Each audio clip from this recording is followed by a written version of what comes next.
Welcome to Nostalgia Pilot, a Gundam 8th MS Team fan cast. I'm Hugh. I'm Jurd. Jason. And I'm Spence. And today we're talking about the 8th MS Team Episode 3, The Time Limit on Trust. Also known as the Rude Little Fart episode. It can be gorillas. Okay, so off the top, everyone be honest. Are you guys still watching the intro, or have you started skipping forward? I am still watching the intro. Because I watched it on Hulu. There's no skipping. Yeah. And the thing I like about this intro is we get a lot of shots of more practical vehicles pulling the giant robots out of situations that they're bad at. Yeah, I have to say that I have an affinity for this more, well, realistic might not be quite the word, but over the sort of teen posing of Gundam Wing. Do these things have Achilles tendons? It's my first question. I would say they have to, or something of the equivalent, because they have posable ankles. Like they have ankles. Yeah. They have leg joints. Okay, so that makes sense then with one of the beginning shots where he got shot right in the Achilles and the thing fell over.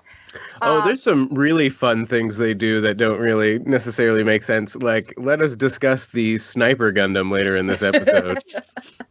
The other thing, so I have made a point to learn that Metalhead's name is Elidor. Mm-hmm. I have an angry rant about Elidor because I used to have his job in the military. Which one? The guy in the guy who's like listening. The listening post? Yeah, the listening post. Okay. He complains about Shiro not being good at his job, but he fails to do his own. He realizes that the enemy knows where they are and doesn't change his mode of communications because the primary channel has been compromised. Why? He has one job. He has 8 jobs, but he had one job in this scenario.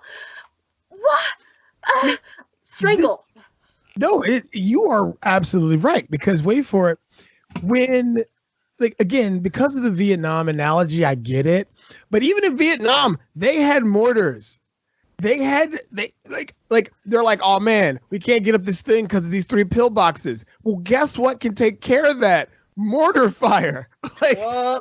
Like who was like, yeah, we're gonna send you through guerrilla territory to do a surprise attack by yourself? Like, this is like, it's not squad on squad here. It's entrenched defensible position versus a mobile unit. Like, you can't pincer move them. Like, you call in support. Like, that's your communication job. So you could tell the 2 soldiers are really worked up about this part.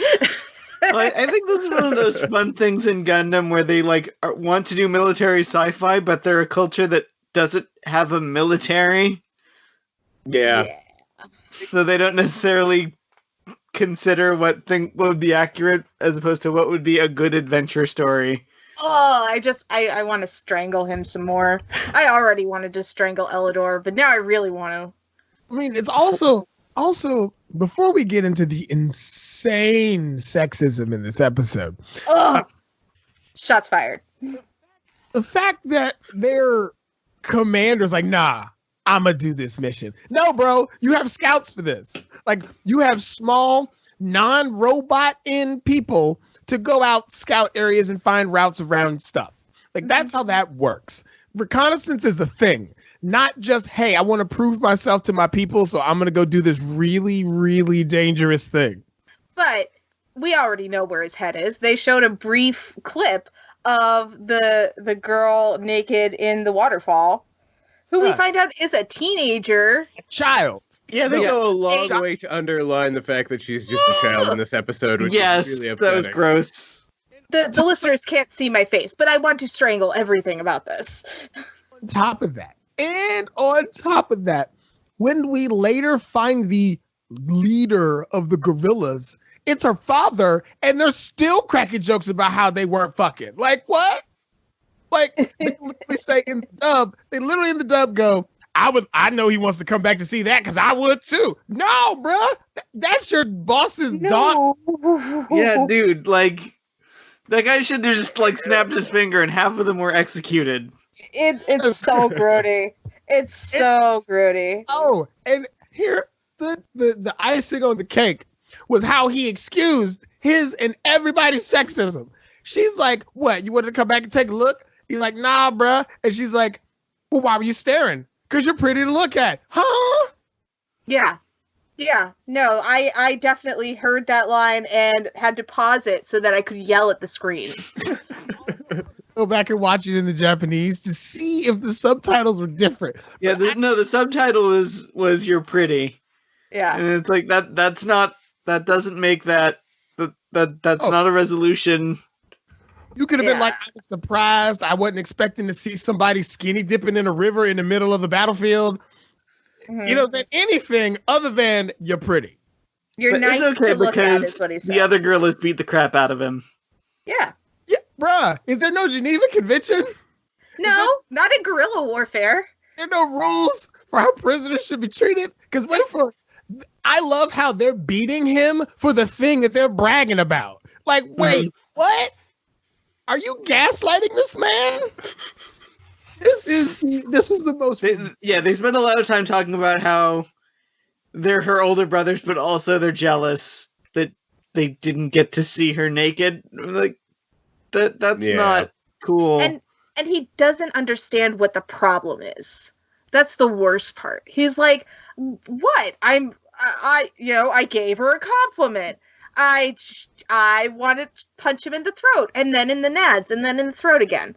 Well, I think the problem here is that because this is Gundam, like Shiro is the commanding officer, but he is also a teenager. It doesn't matter. But like, because of his character design and the fact that he's in the military and the history of Gundam, which is like they have 16 and 17-year-olds or 15-year-olds be Gundam pilots, and that is one of the consistent things about Gundam is the child soldier aspect. That's the fact that she is a slim frame and character design means she's probably 13. Well, you can take Shiro and the guy who's always writing letters to BB and kind of say that they're young, but everyone else in the squad is apparently of adult age, or appears to be, to me at least, of adult age. So it really would not. I don't think Karen would submit to a child being in command. Yeah. Which is absolutely probably why she gives him the business consistently. Okay, so I absolutely agree with all of these points, but I do want to say that there were some things that I really enjoyed about this episode. So, amongst the highlights, the Zaku porn right at the start. There's a lot of really nice Zaku animation up there. You're very best on the Zakus, we know. Claps for that.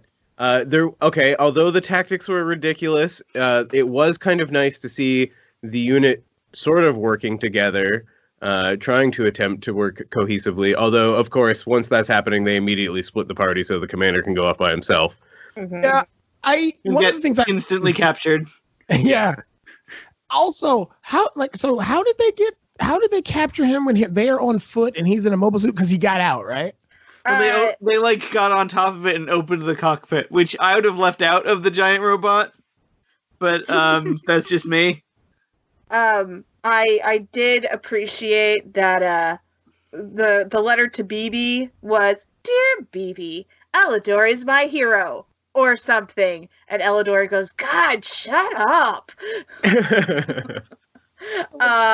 Did he leave the window down? Like, did he roll the window down and they just kind of pop the lock so they could get the door open? Do these things not lock from the inside? It's a giant robot. Like, it's like a space. Like, you don't take over a plane. Able to go into space, right? Yeah, like you don't take over a plane from the outside. This isn't Mission Impossible. We're not Halo jumping to a 747. Like, darn.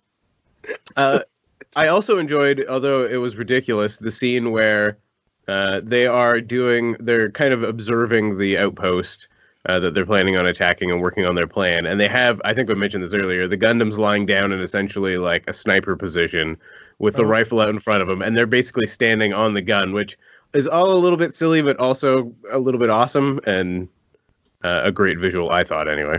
To be fair, I have also sat on a tank, so I cannot say we don't do that. I cannot say that we didn't sit on large, dangerous machinery. I didn't, but that's I sat in my Humvee, and that's it. Running deployments, it's fun. It's fine. Well, I didn't get sent to the sandbox, so. There was a weird little minor technical detail that I thought was kind of neat. It was a nerd point, I guess, where they show this massive pin connector that slides from the Gundam's hand into the gun, which I thought was kind of neat. Like a little silly in its way, but like I just picture somebody having to blow out that cartridge like a Nintendo cartridge, being like, "Crap, got some dust in there again." Yeah, there's a lot of mechanical wonderment in these shows. And I think, again, we talked about this in the first 2 episodes.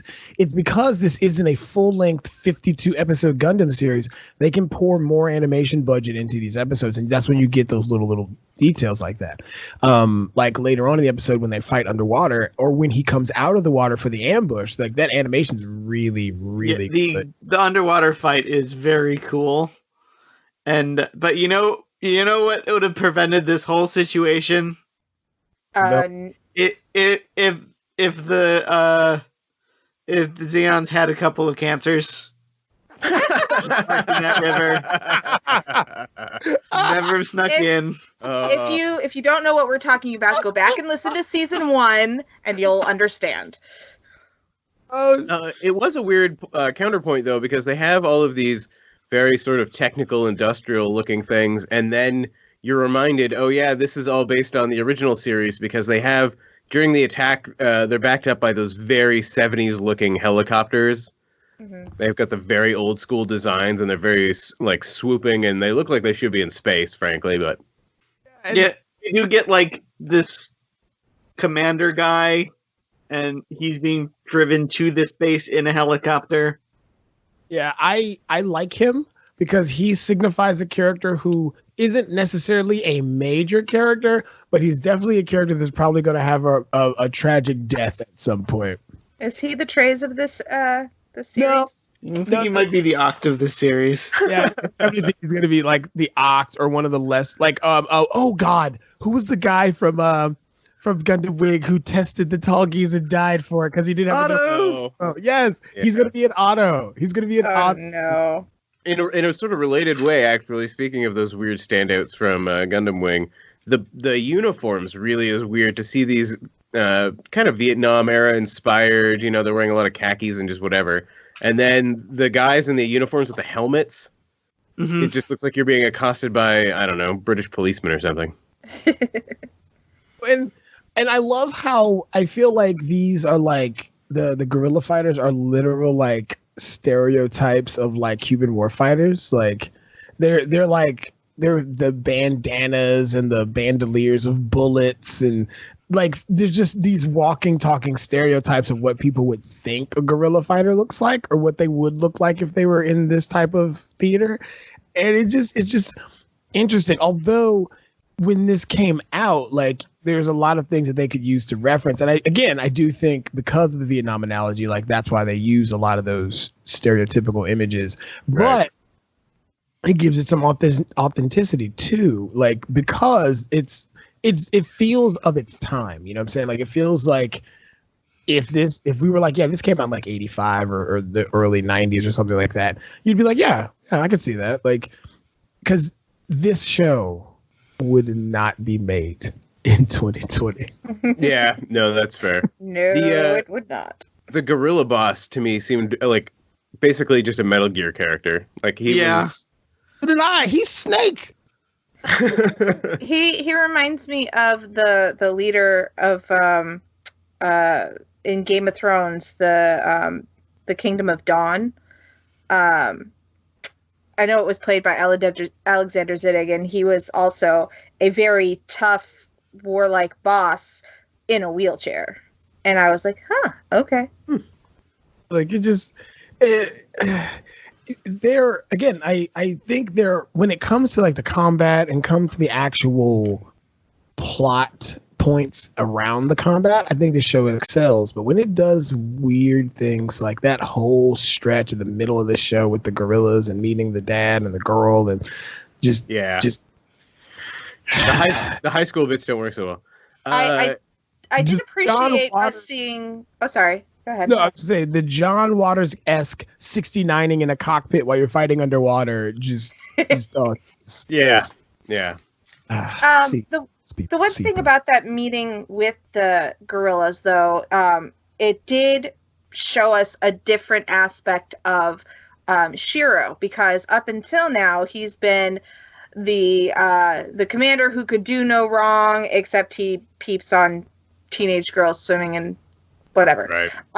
But we get to see his bloodthirsty side. You know, when they're negotiating, he's just like, yeah, I'm going to kill them all. And and then also when they get back to his Zaku, he's like, my cockpit is dirty. What did you guys do? Oh, yeah. Yeah. So you got to see more than him being the tough guy. And again, like, because this is a Gundam show, when they're like, you go with him to make sure he does what he's supposed to do. What is she going to do? She can't pilot a giant robot. Like, what is she going to do? Dab him. Like, what? The worst part is no one seems to be, like, at all concerned for her life. Like, what if Shiro had a holdout pistol like it was an episode of Picard, and as soon as she got in the cockpit, just blew her brains out and tossed her in that river and was like, all right, well, I'm on my way. This is the Gundam universe. Teenagers are basically invincible. Instead of, sitting on his lap and then, like, comedically violencing him while they're in the fight. Yeah. Like, also, I'm just saying, he's not been injured yet, so we don't know if he's invincible. We don't know if he has the power of the wrench. If he can wrench himself, yeah, we'll get there. Okay, so I do actually value the fact that we have some real world experience here. I have a question for you, as brought up by the end of this episode. Spence, Jason, at any point in your deployments, did you ever negotiate for assistance with the locals by just giving them as much shit as they wanted, just letting them strip everything you happen to have on hand? No, that was above my pay grade, but I did not see any of my commanders do that. So, because we're not going to call it spoils of war, but when they do the whole, like, you've heard the whole hearts and minds thing. One of the things that they do is a lot of times they'll send units out with things like, food, water, soccer balls, things like that. Right. And they will try to negotiate and broker trust so that way if there are enemies hiding in areas or that they might know of an area that has potential enemies in it, that we can get that information. So we're not like, hey, we'll run over your houses with tanks if you don't tell us. You know what I'm saying? Like, right. That type of stuff does happen. But never in my day have I ever had people be like, we'll murder all these folks for you, and then you can just scavenge their bodies like this was a scrapyard. Like, no, that's never happened. But like, now I had thought maybe like he was going to be like, we'll liberate the town and then you'll fall under our jurisdiction and protection so that way anything you find in the town you guys can use to build back or whatever. That'd be different. But nah, he was just like, literally just take all their military stuff. It's cool. We're going to fund a guerrilla war faction. Okay, but they also went into the pillbox and they got to Elidor's magazines and took them. I noticed that too. I was like, they're stripping down to the porn. That's unfortunate. My thing is like, wait, wasn't that his personal porn? Like, also, yeah. Did anybody else catch the line where one of the guys goes, "Oh, they're nudie mags. Hey, I know her." Like, did y'all catch that? Yeah, I caught that. Yeah, that was a line at the end of the show when they were going through all that stuff. Like, there is so much misogyny and sexism in this show that it is drenched in it. It is drowning in it. And it's casual as hell. And the worst part is they lessen the redhead lady who's always giving him crap, always giving him business about his leadership. Yeah, where she's like, "Don't call me such and such, call me Karen," and I'm like, "No, that's not how this works. This is not Star Trek. You don't call him Jean-Luc. That is the captain. That is the commander. You are the lieutenant, the sergeant, or whatever." Like, kind of totally Star Trek, though. That is totally Star Trek. JL. Oh, if you haven't seen the newest two episodes of Picard, episode 3 and episode 4, there's a lot of calling Jean-Luc JL, and I'm not cool with that. Uh-oh. A lot of JL, and I'm just like, come on, is there no rank structure? Like, different. Like, one thing, because of the gritty, grounded nature that they do the combat in, and the way they talk about the military rank structure in this, you would expect it to stay that regimented way. Whereas with Gundam Wing, it's just pretty boys in mobile suits with fighting other pretty dudes. So, like, if you call him, instead of Commander Zex or his ex, like, the only one in that show who's showing proper respect is Lady Un. She is continuously calling Trey's His Excellency. Oh, yeah. Indeed. Like, in this show, you'd expect him to be like Commander whatever. No, it's first names. It is super personal immediately. And again, you have people in units, like, which is, I've never understood why they do the small squad tactics in these type of shows, because you generally do have characters there to just, who aren't fighters, who are literally, or who are fighters, but they're medical personnel above all, and they recognize when things are getting to people. Like, the commander's bloodlust to prove himself to his unit would have been picked out forever ago. They'd have been like, "Hey, dog, that's not cool. Like, you're gonna put everybody in danger being this way. We need to talk about it. We need to unpack this." Like, but again, this is a show about boys, young boys fighting in robots and being heroes. So he has to be the hot-blooded teenager, right? Like, he needs to get his spiral energy so he can pierce the heavens. He needs to focus his ki. Yeah. So, but again, to be honest and fair, this is a stereotypical mech show at this point. Like, I feel like because of the way Gundam Wing was definitely designed to try to get girls into Gundam, this is literally designed for boys. Like, you would think that the females would be strong, three-dimensional characters, and they may yet turn out to be.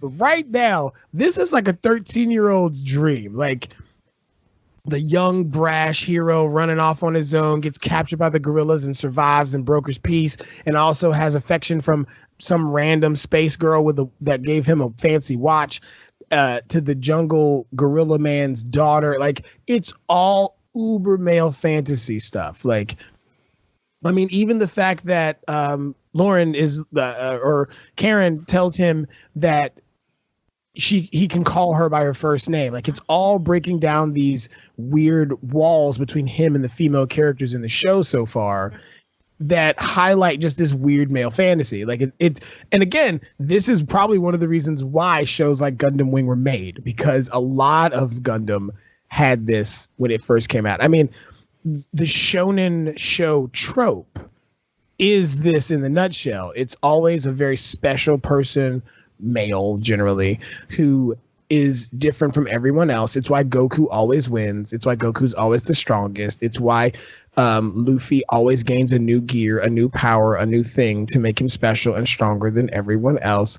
And it's also why Tenchi has all the alien space babes who want him, and yet he somehow has no training in space psychic powers, but somehow he gets the strongest ones. And it's just the shonen trope. Like, it's literally those things. And because of the age of the show, we won't actually see that change. I mean, at the time the show came out, all we had was like Sailor Moon? Probably. Ibi Utena? Yeah, I'm trying to. Yeah. And oh god, what is it? Rose of Versailles. So Rose of Versailles. I have that. It's great. I own the box.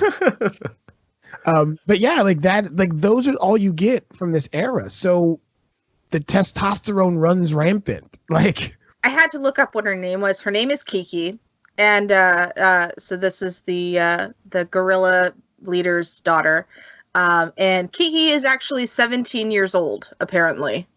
So it's totally fine. You know the Stevie Nicks song, Edge of 17? Yeah. It's fine, ?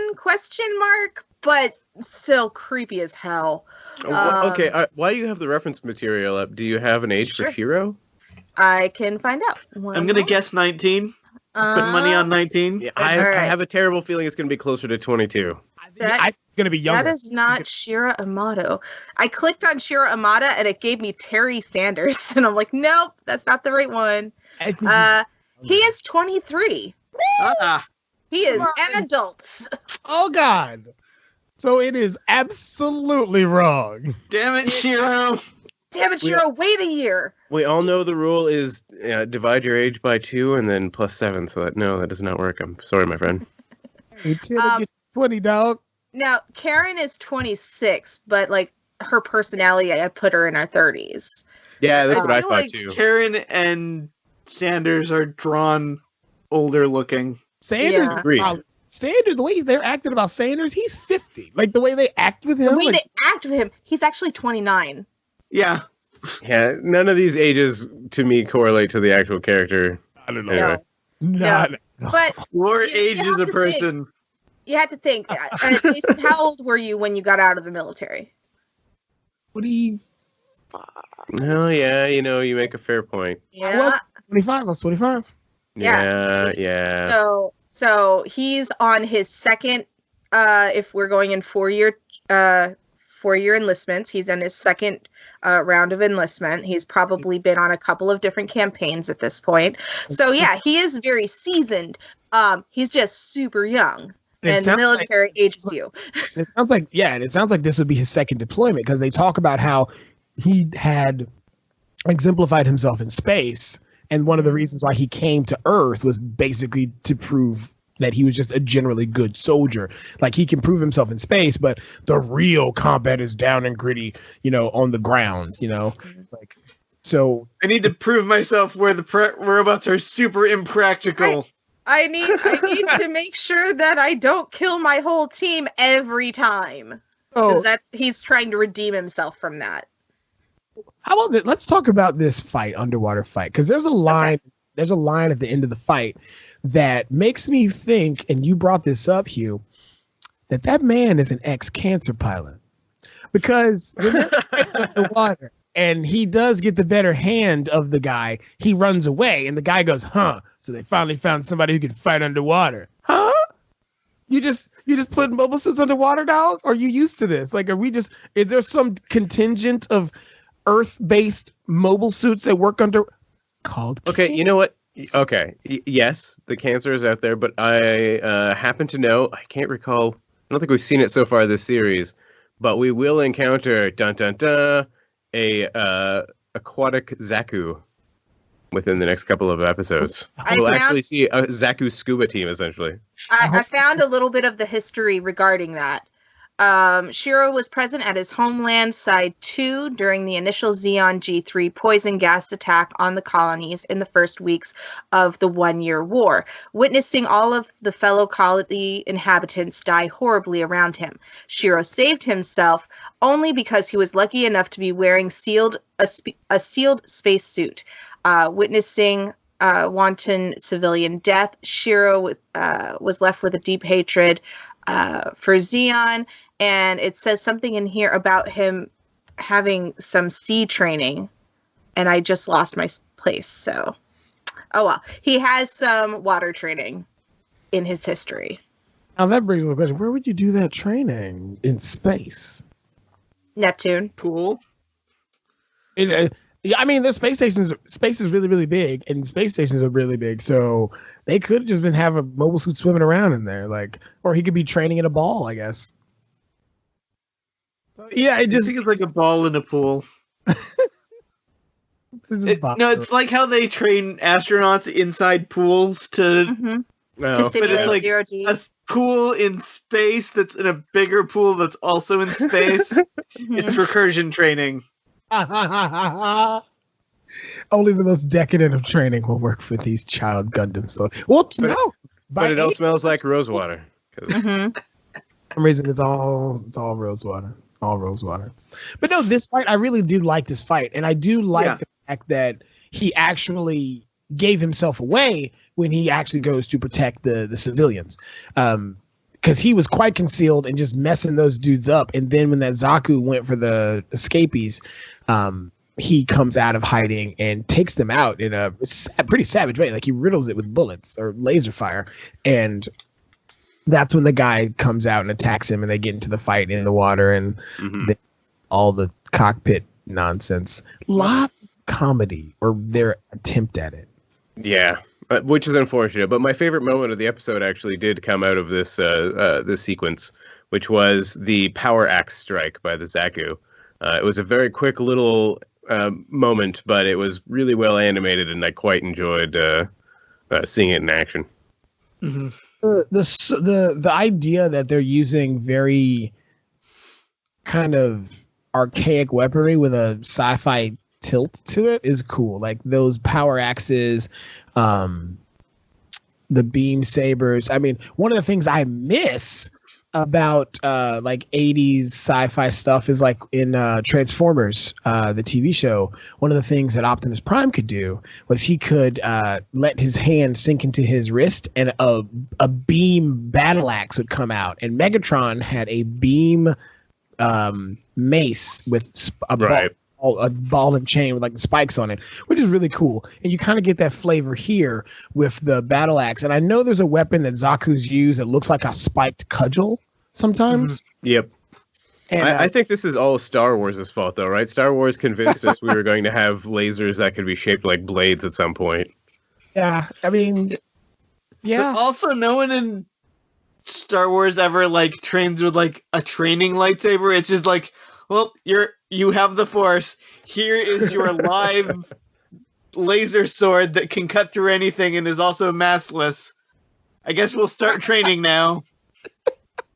Well, like, when the youngling mortality rate must be deafening. I know you're doing a little bit of sword training yourself. I assume they just give you a highly sharpened blade and say you'll learn the hard way. Yes, it's exactly what that is. The insurance premiums in that place are ridiculous. It's like, at least in Star Trek, phasers have a stun setting. Like, so if you want to do some phaser training, like you got some stun, can go play some battle tag. You know what I'm saying? But like, maybe that's why Star Wars has a history of people getting hands lopped off. Like, maybe that's why, because they just flagrantly disregard. You know, that robotic replacement tech is really high quality, and there's probably a reason that industry is as good as it is. You know what I'm saying? At this point, social, government social institutions of, there's a robot hand for everyone. Everyone can have one. It's fine. But speaking of lopping it off, I have to say I'm out of notes. I am too. You talked about your favorite moment. I can tell you that mine is the very end of the episode, and Kiki leaning over to Shiro and going, "So, is she the person who gave you the watch? What about it? I mean, you call her Karen now, and I love how irritating she is. It makes me happy because I want him to suffer now." I want this hero of this particular story to just suffer. See, I didn't think this early on in the progress of this show we would find a Moe character, but we did, and it's that character. Oh boy. But my favorite part of this is definitely is definitely this dude's exit for the water battle, where he's just like, they found someone who can finally fight underwater. He just dumps away. Like, it felt very like old school, like almost vaudevillian villain, like where he's like, "You'll never catch me, Batman. See, and he just jumps away. Like, it just was great for me. It amused me a lot. Hugh, what was your favorite part? My favorite part was the underwater battle, just because it was so beautifully shot and well drawn. But more specifically, I really did like when the commander is flying in the helicopter before that shot, like he's like making chit chat with the pilot, and the pilot's like, so you're going to look at this experimental suit that they're designing, and I hear that Jerrica is the pilot of that suit and that she's growing into quite the young woman. And then, like, he's immediately like, oh, God, no, I'm sorry, I said anything. The only guy in the show that has remorse for saying something sexist. Like, he's the only one. And I think that's out of fear of being executed. Well, I'm wondering if like, the commander's their dad or something? Yeah, I think that might be the implication, because, Because everyone in Zeong is a family member, apparently. It'd be ridiculous to be a person in power and to just bring your children in and have them help you run the entire thing. Oh, sorry. I'm wandering off topic here. Excuse me while I cry a little bit. Now, I will say there's a good moment, too, here at the very end of that underwater fight that was how Shiro, where the girl's like, no, go get him. We had him. And Shiro's like, nah, this thing is not in any condition to go after him. Like, it's the first time you actually see him make a choice that is not hot-headed, that is not dangerous, but in fact the right tactical choice. Mm-hmm. Mm. And then we closed with the gorillas disassembling and stealing the tank, and he's like, it's fine. I promised them whatever they want, so let them steal your tank. His line, by the way, the line of dialogue he says is, don't worry about it. We can just order more. Huh? Why is Sergeant's going to kill you? Uh-oh, And somebody, also- the gorillas are out and stealing somebody's car back there. Yeah, I think that was in my end. But yeah, like your supply sergeant's going to freak. Like your supply sergeant's like, bro, we could have used that. You lost a tank. Yeah. A whole tank. Did you get any ammo or supplies from those pillboxes? Oh no, you gave them to the gorillas, huh? The people who want to fight us, huh? So basically you gave them all our plans, all the weapons, and they have one of our tanks. That means they can get in on our Slow clap, Shiro. Slow clap. They have access to our communications codes and frequencies now because you gave them a tank. Great. I'll be sure to mark this off on your review. He's just slamming his head into the table. That commander's going to drink so much pop in front of him when it's hot out. Oh man, I love this heat. I just can't. I just imagine like it's Joey Pants from the Bad Boys series just chugging Pepto. You guys sure like you gave the gorillas what? And he's just chugging the Pepto like. Goose. Literally everything they wanted. Ooze blah blah. You got peace though for now. Oh man, if this was later in the series, it'd be a give me your gun and badge moment. And that's how Shiro got fired out of a giant robot and into space. Oh man, airlocking, that's terrible. Oh yeah. Speaking of flight though, I think next week we'll be encountering more of the special project that has been hinted at extensively but not really revealed yet, right? Yeah, hopefully it's no longer a prototype and it's a fully functioning thing. Because I feel like that at that point we might get some like one-on squad action, and I feel like because it's going to be that whole trope of this is such a new machine that not even this whole squad of mobile suits can handle it and all this other type of stuff. So I think that'll be cool. My vague memory is that we may get another little side interlude, not altogether unlike what we got in, what was that, the first episode where Jerrica and Shiro encounter each other, but we'll get there. Okay, so next week we will be back with episode 4 of Mobile Suit Gundam, the 8th MS team, The Demon Overhead, which seems like it's about a flying robot, but I really hope it's about their long-term costs of keeping these giant robots running. I think that's The going to be overhead's Shiro's killing nickname us. for Kiki. This Shiro guy, man. Oh my god, like our budget's just in the red. He just keeps handing all the locals tanks. I don't understand what's going on here. How did we go through so many tanks?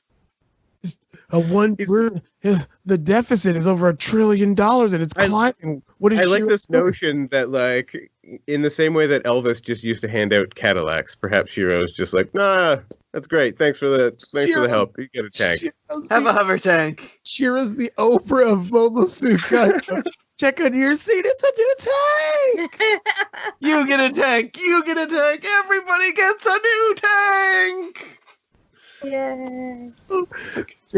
We've lost our entire operating budget for this theater because I need you to find everyone has a tank now. of Oprah doing that with Shiro's face. Because you haven't gifted anything from this series yet, have you? Oh no! Although I do have intentions. There's some things I need to go back and grab both from this and the previous episode. Oh man. To be fair, it was fun to talk about this, but whoo, baby. Yeah. And on that note, good night. Good night.